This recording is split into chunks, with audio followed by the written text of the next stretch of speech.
Hey guys, my name is Stacy. And I'm Jackson. And we are putting up a video today. So we've been watching all the videos. Jackson's been watching the videos. He's been having a lot of fun and learning a lot. But during this quarantine time, he has had basically two main complaints, right? Like, what have your two main complaints been? I'm bored and I'm hungry. He's bored and he's hungry. So we were trying to think about what's something that we could show people how to make that's kind of fun and you can play with it a little bit. And then also, when you're done playing with it, you can make it into something to eat. So today we are going to make 2-ingredient dough. Okay? So what you need is a large mixing bowl. Large mixing bowl. Self-rising flour. Self-rising flour. That's very important. Instead of all-purpose flour, it has to be self-rising flour. Greek yogurt. This is whole Greek yogurt, full-fat Greek yogurt. Okay? Pam, or like any grease stuff. Pam cooking spray. A cooking sheet. Cooking sheet with some tinfoil. foil on it. And then we have a couple of utensils. You for sure are going to need some measuring cups. And a rolling pin. And a rolling pin. Okay, we have a couple other things that we like to use, and we'll talk about that as we go. But those would be optional from that perspective, okay? So I'm going to let Jax go ahead and get started with this. The easy thing about this recipe is it's super easy to remember. So you start with 1 cup of flour. Okay. And so he's going to go ahead and get the cup measure and start to put that together. So we get a cup of flour. And the cool thing about this is once the dough gets put together, we're actually going to spread some flour out on the surface anyway to roll it out. So if you spill a little bit of flour, it's not that big of a deal. So this is a little bit messy, but what you end up with is really, really good. So make sure that that's even. The other thing about this dough is we're going to make pizza dough. So we're going to make an individual pizza that Jax can eat. But you can do other things with this too. You can make pretzels. You can make bagels. You can just make buns or bread. There's a lot of different things that you can do with this. So what are you going to do with this? He has a cup of self-rising flour. And then you pour it in the bowl. You're going to put that in the bowl. Okay? Yeah, you're okay. And then now he's going to work on getting a cup of the Greek yogurt. Stir that up a little bit so it's not. Cup of the Greek yogurt. So he's going to measure that out. Can you use metric flour for the not the mixing process, the flattening process with the, when you roll it out? What? Can you use metric flour if you don't? What's metric flour? You mean like all-purpose flour? Yeah, you could use all-purpose flour to roll it out if you want. But for this to work, you have to use self-rising flour. And that's partly because anytime that you make bread, it's supposed to have a rising component to it. It should have yeast included in it. And self-rising flour has yeast already added into the flour that all-purpose flour doesn't. And then you put a cup of Greek yogurt. So he's going to put the cup of Greek yogurt in there. And then what I'm going to have him do is I'm going to have him take a fork, because the fork kind of helps work everything together. He's going to take a fork and he's going to start mixing that together and just, no. Just mixing that together in a slow way so that we don't make a big mess. Just incorporating that together. So basically you're trying to take the yogurt part and you're just trying to incorporate it with the flour part so that it starts to resemble a dough. And I'm going to have him do that until everything is well incorporated together. And then once he does that, that's kind of when the fun part of this begins. So it certainly is fun to mix things together and put things together. But what we're going to do here is we're going to knead. And we're going to talk about what kneading is and how that works. So while he gets that put together, I'm just going to take a little bit more of that flour and I'm just going to sprinkle it all over. We have a countertop that we can just roll things out on here. We did fully disinfect this counter, didn't we? Yes, we did. We wiped it with a Clorox wipe, so it's good to go. Just kind of spread that on there, and then you want to keep your flour handy so that you can continue to do that. Yep.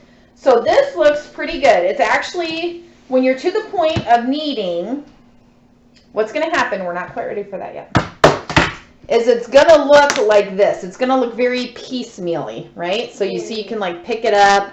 It's not really sticking together in one kind of area. So we're going to put this, it's very sticky. So I'm going to take this, I'm going to help him just kind of get this formed into a ball. What I'm going to do, here, move the screen down so people can see. I'm going to keep kind of squashing it together until it kind of sticks together in one ball. So I'm going to keep grabbing all those little kind of chunky pieces and pushing it back in until I have a ball that kind of sticks together a little bit, okay? And then this is where we're going to start the kneading. And Jax, I'm going to have you watch this. Okay. So that after you see this, you can finish the kneading, right? So when you knead something, you're just working, you're continuing to work the flour together. So you're going to use a lot of like the palm, the fatty palm of your hand to work the dough. So we don't want to put our fingers in here a whole bunch. Nope. So we want to keep using this fat pad. So I'm going to kind of put this together and I'm just going to push it out with that fat pad. Kind of push it down and out and then fold it back over. Okay? So fold it over, push down and out. Fold it over, push down and out. Okay? So I'm going to let Jax try to do that right now. And you're going to miss, like here, these are some of these little bits and stuff. That's okay. It's not all going to stick together.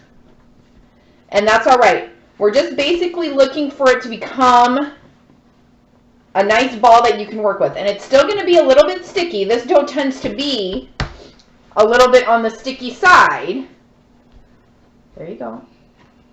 And so it's going to be okay. But once it gets to the point where it's really like sticking together good and you can put it into a ball and it fits pretty well, then we're at the point where we want to be, okay? What time do you preheat the oven to? Well, we're going to talk about that in just a moment. Okay, so then this is looking pretty good. This is a ball that we're looking for. So, nope, not yet. So at this point, this amount of the recipe makes 4 individual pizzas, if that's what you're doing. So we have our handy dandy little pizza slicer here. I'm just going to cut this. And you can always double or triple the recipe. You can double or triple the recipe, or you can even have it, right, if you wanted to. I'm going to cut these into 4 pieces, and then I'm just going to kind of put them down in the flour. And this is the point that if you were wanting to play with this dough, you can start to roll it out, you can cut shapes out with it, you can kind of mess with it a little bit. Or you can take all the dough and you can just put it in a Tupperware container. You can put a lid on it and you can either refrigerate that or you can put it in the freezer even, and then you can cook it when you're ready, okay? So what Jax has started doing is he started rolling it out. So again, for that process, we're going to keep it on a floured surface, and he's going to start applying pressure to the crust so that it's spread out probably about, I would say, 1/4 of an inch on all sides. So he's just trying to make it be pretty even. So if there's places where it's thicker than other places, he's really working to get that even on all sides. Now the key here is this is not going to be a perfect circle because we are not professional pizza chefs, right? No, we are not. So this is not going to be a perfect circle. And actually, we think that the pizza tastes pretty good when it's like weirdly shaped. Yeah. Right? Yeah. So this actually... And if you want it to be a perfect circle, you can just cut it out to be a perfect If you want it to be a perfect circle, you can keep on working until you get what you need.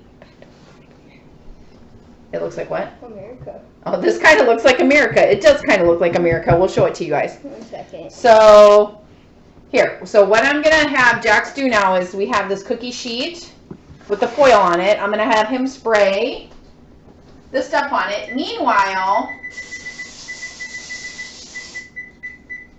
You're gonna preheat your oven to 450. So 450 is a high temperature for anything that you cook. But this recipe, just a minute, this recipe calls for it to be at 450. And we're only gonna bake it for about 5 minutes on each side. And 5 minutes is usually what we do because we like a crust that's like super, super done. But you could also do less than that. If you like a softer crust, we like a pretty crispy crust, wouldn't you say? So I would probably set the timer for about 2 minutes each time and then keep checking on it, okay? So our dough looks good here. It does look like America. I'm going to try to hold it up here. I'm going to try to like not mess it up.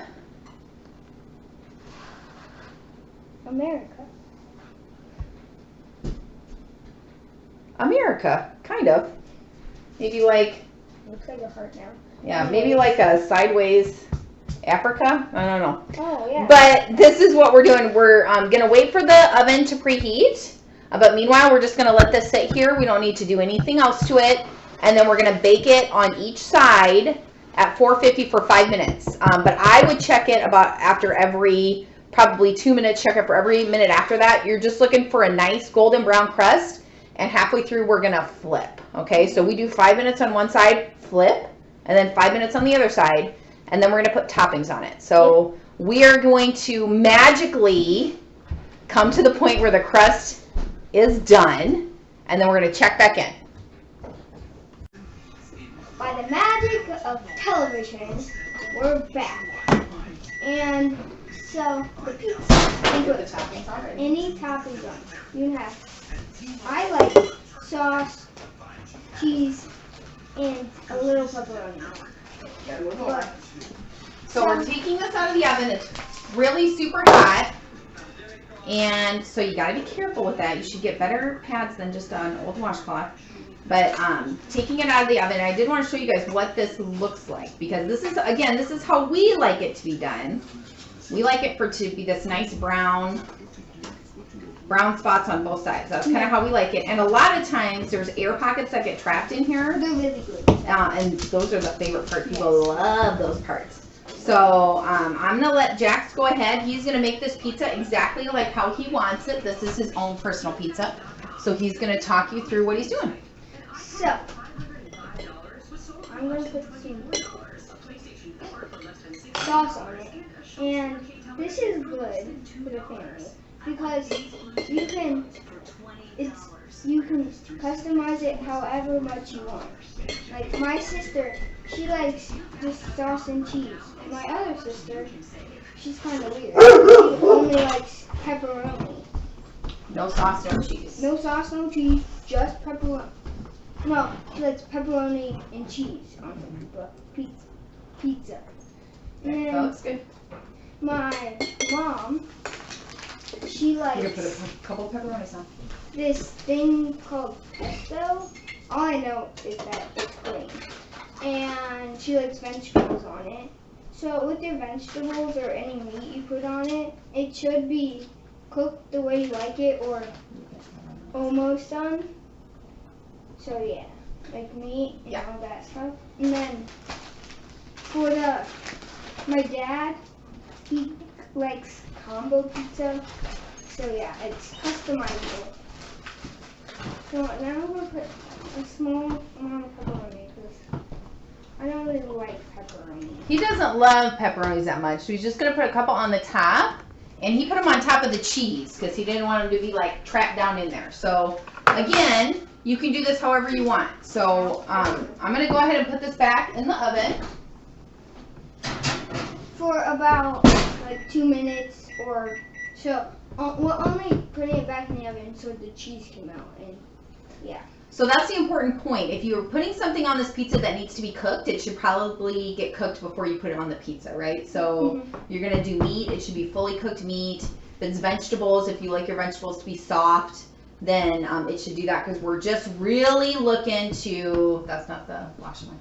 We're just really looking to melt the cheese. And I forgot what I was going to say. What kind of cheese did you put on that pizza? You want to talk about that? I put Colby Jack. I put Colby Jack cheese on it. But if you go to like a pizza place or whatever, they will probably put mozzarella cheese on it. But I like my family likes Clover Jack because we just like it. And yeah. So this pizza is actually not so bad for you. It's actually kind of healthy. So the Greek yogurt that you use has more protein than other yogurt. So this pizza crust has a little bit more protein in it. And then again, if you're putting whatever you want on it, you can kind of decide what you want your pizza to look like, how you want that to be done. And then sometimes you don't want the toppings on your pizza, so you can just eat the pizza plain. And we're still, tell them what we're still cooking it at what temperature. And we're still cooking it at 450 for about like 2 minutes so the cheese can melt. And then, and then when you take it out of the oven, you just cut it up and you eat it. Okay. But you should let it cool for a little bit. We're gonna take it out. You don't want We have kind of a cutting board that we're gonna put this on so he can eat his pizza on it. So as you can see, the cheese like it's staying on the spatula. It is still really hot, but you're able to pick up this pizza just like you would pick up any other regular kind of pizza. And the cheese melted, and that's all we were going for. And then you can take your pizza cutter. Or like you can hear it's like a little bit crispy. Or a knife or anything like. And cut it however you want it to be cut. Actually, Jack sometimes likes to cut his up. I just have 4 pieces here. Sometimes he likes to cut up in like little teeny tiny pieces because it makes him feel fancy, right? And then, see, you can just pick this up. It's strong enough for you to pick up. It's a thicker crust. It tastes really good. It's really good snack, or you can make it into a meal. And it's something that you can play with first. So we really hope that you guys give it a try.